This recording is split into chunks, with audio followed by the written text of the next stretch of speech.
네, 미국 물가는 지난해 같은 기간보다 9.1% 급등했습니다. 40여 년 만에 가장 큰 폭으로 오른 건데 이 물가를 잡기 위해서 미국 연방준비제도는 더 속도를 내 돈줄을 쥘 것으로 보입니다.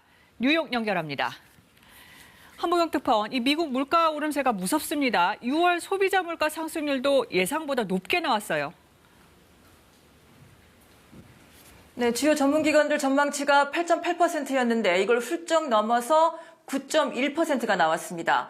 미국 물가 상승 속도가 전문가들의 예상보다 훨씬 앞서가고 있는 겁니다. 이달 들어 원유를 비롯해 각종 원자재 값이 하향 곡선을 그리면서 6월 물가가 정점일 수 있다, 이런 기대감이 나오기도 했는데 6월 상승률이 9%까지 뚫다 보니까 이게 좀 무색해졌습니다. 가격 변동성이 큰 에너지와 식품을 빼고도 1년 전보다 5.9%나 올랐는데 이 역시 여전히 높은 수준입니다.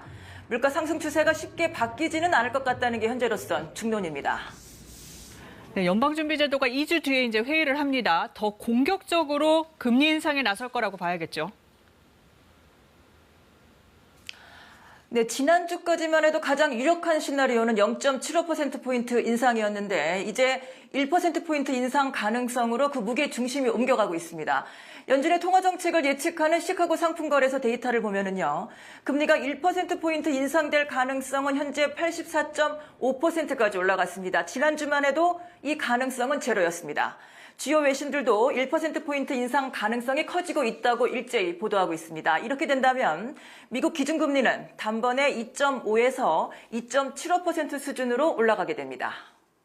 네, 그런데 이렇게 급격하게 금리를 올려도 물가는 못 잡고 경기만 나빠질 가능성도 있는 것 아닙니까? 네, 금리 인상으로 소비 심리가 위축되면 소비가 중심인 미국 경제 성장 속도가 둔화되는 건 사실 불가피한 면이 있습니다. 최악의 경우 말씀하신 대로 물가 못 잡고 경기만 나빠질 가능성도 물론 있습니다. 전문가 의견 들어보시겠습니다.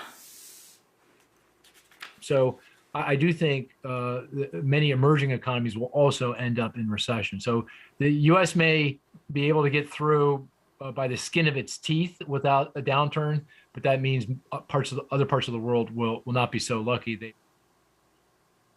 결국 미국은 버틸 수 있을지 모르지만 전쟁발 에너지, 식량 위기에 가장 큰 타격을 입고 있는 저소득 국가들, 그리고 대미 수출 의존도 높은 신흥국들이 더 어려울 수가 있다는 겁니다.